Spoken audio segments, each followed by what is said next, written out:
My wife, Jennifer Abram, passed away from colon cancer. And so when I found out that he passed away from the same thing, man, it really, really got to me. You better.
All right, good people. So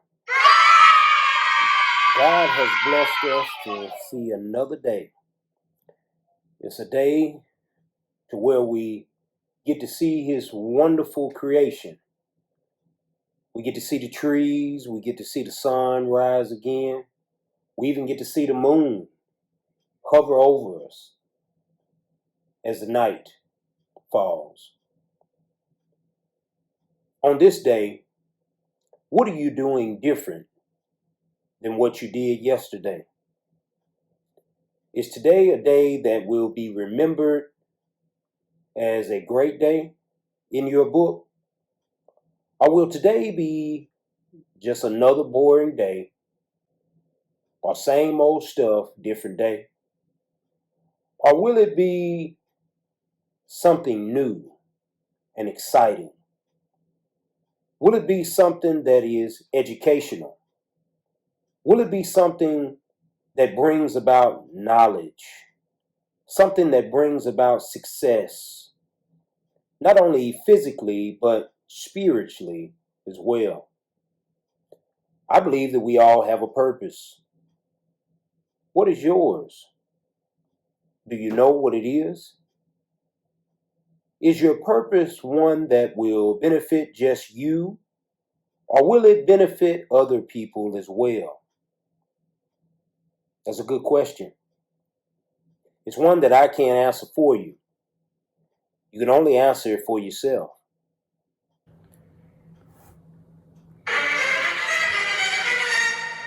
What makes you a man? Do you believe that just because you are an adult, you're a man? Do you feel that because you have money, that you're a man? Do you feel that because you are tough, that you are a man? More of our young men are falling into a pit, so to speak. When I think about it, I get heavy-hearted because the Bible says, train up a child in the way that they should go. Why should we train a child? Children are very, very good sponges. And what I mean by that is they easily soak up knowledge. They're easy when it comes to learning things, remembering things. Of course, they forget things as well. But the Bible also says, such is the kingdom of heaven. So you mean to tell me that I have to come as a little child? For such is the kingdom of heaven?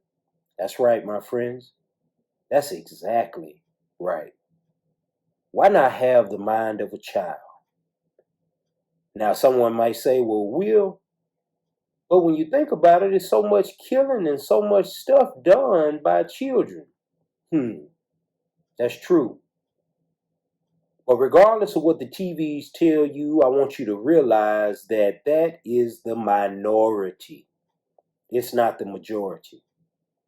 There are some good young men out there. I've been privileged to work with a lot of them. Just recently, this past Saturday, Friday rather, we had an opportunity to feed the homeless.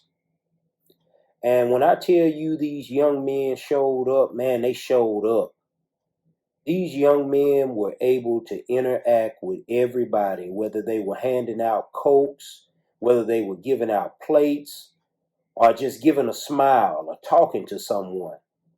They were excited to be out there. One young man told me, he said, I feel good to give back. I feel good to give something, and it made me feel better to give because I didn't feel like that I was taking something from somebody. See, he had came from a rough background. He had dealt with so many things in his young life. And when I say young men, I mean ranging from ages, 8 to 15. These are young men. But it's not like the old days to where these young men hadn't experienced life. These young men are encountering drugs. They're encountering guns. They're encountering a fast life to where father is probably not even in the home. Or the mother may be on drugs. The brother and sister may be in the jail or maybe even dead. They're experiencing life. They may even have teachers that could really care less what they're doing. They maybe not even pouring into them like they should be. These young men they're hurting. They need our love. They need our guidance. What are you doing in your communities to build these young men up? Are you the one that just post on social media and say, oh, what is this world coming to? Or are you the one that says, you know what? I'm going to start mentoring. I'm going to start reaching out and donating money to help these young men. Or, hey, I want to go to a community meeting to see what I can do. I want to get on social media and I want to talk about it in a positive way. I want to start a nonprofit. I want to start a business. Whatever it is that you can do to teach these young men. I got a buddy of mine, Rob, one of his specials. He's the solution guy. And he focuses on helping these young men learn how to invest. Not in the streets, but invest in something that will not only benefit them, but it will help build a legacy for their families. See, getting money the bad way is not all it's cracked up to be. A lot of people I know who are dead or in jail. A lot of people are not here anymore from living that rough, hard life. I encourage you guys to do something good for these young men. I want to give a shout out to all the dads who are doing what they are supposed to do as fathers. We salute you. We appreciate you. You know, when you take the father out of the home, I truly believe that you take the foundation from the home. The father is a protector. He's a provider. He's the one who is supposed to be leading with purpose. He is the one that you look up to. And I understand how some people may feel, but I try to operate off Bible principles. And one of the things I think about is when we're talking about a woman that is supposed to be submissive to the man, it means nothing that should harm a woman. It means nothing that should cause her to feel as if she is inferior. No, that's not the father's role, to make the woman feel inferior. His role is to lead. God put him in that role for a reason.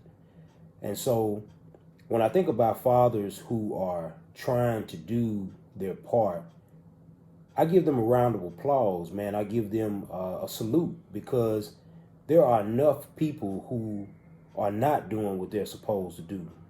Those are the ones we seem to accent and always talk about. I remember riding past a billboard and I saw a big sign that had a father on there, and it had on there that he was a deadbeat father.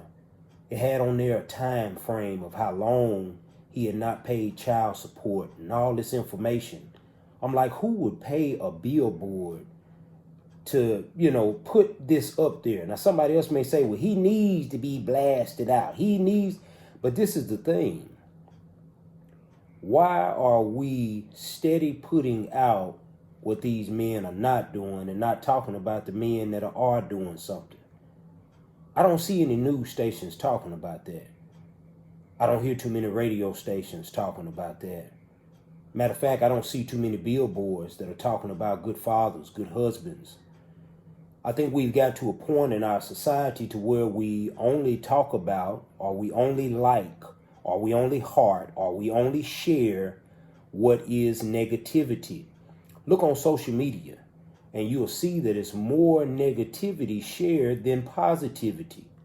Because see, the mindset is if you like or you share the good things, then, oh, you must be a lame.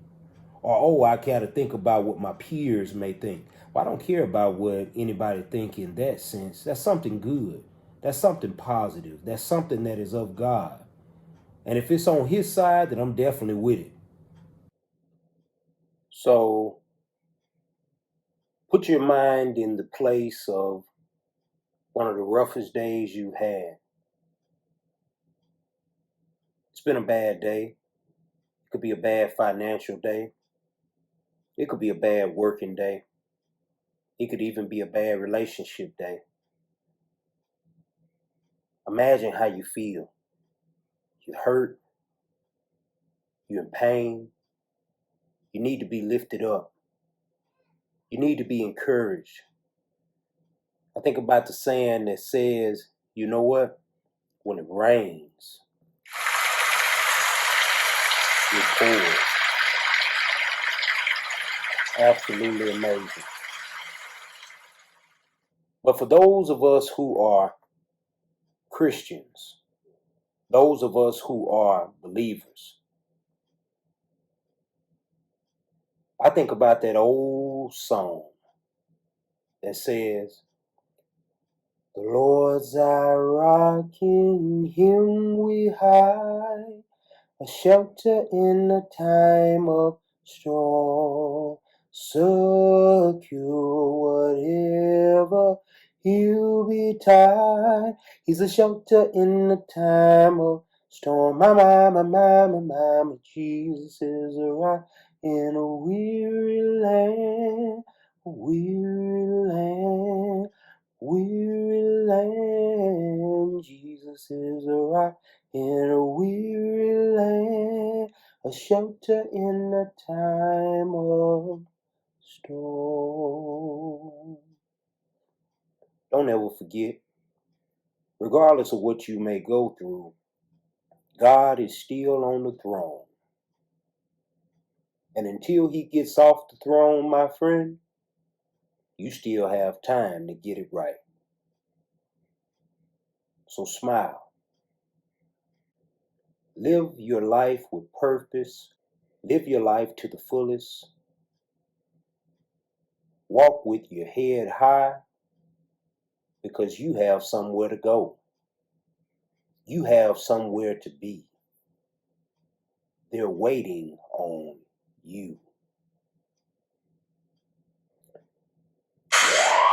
All right, good people. Juneteenth is on the way. And today we're going to discuss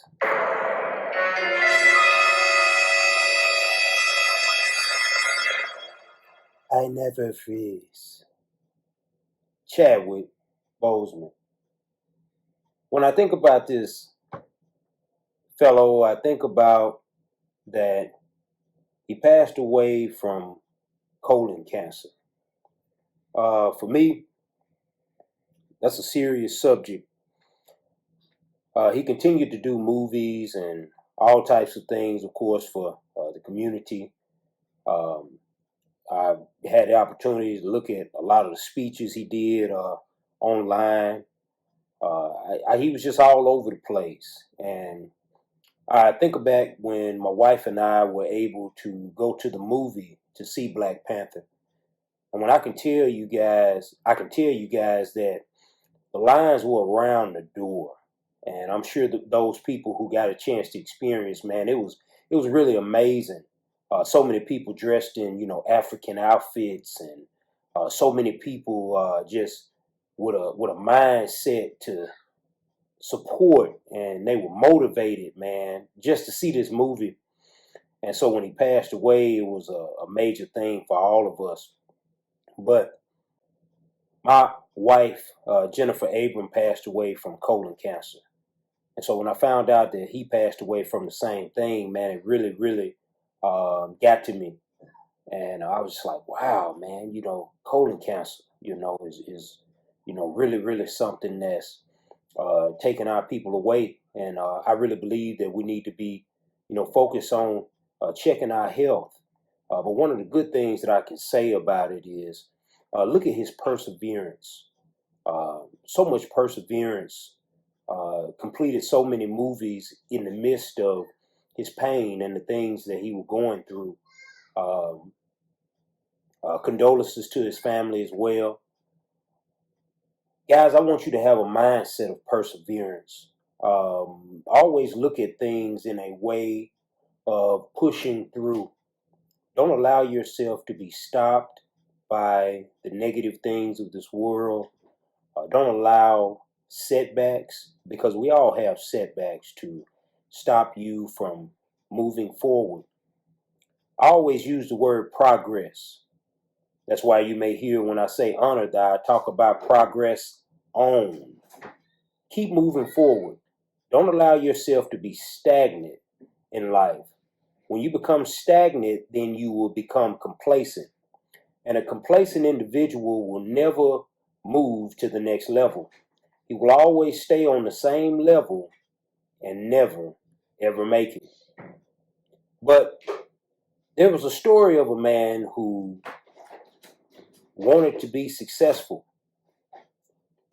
He had completed so many steps to meet his goal. He only had one more step left. Now, the amazing thing about that is he had one more step to go before he blew up in the world or the industry that he wanted to make it in. As he got ready to make that last step, he thought, I'll never make it. I'll never amount to anything. My family never graduated college. I'm the only one in my family that's trying to do this. Hey, nobody else has ever done this before. So I guess I'll give up. The one step he had to take to make it, he didn't take it because he quit. Don't let that be you. Be someone who perseveres in life, like Chadwick Boseman. Be someone who, regardless of your circumstances, you steady try to push forward. And as always, my friends, live well and honor the King.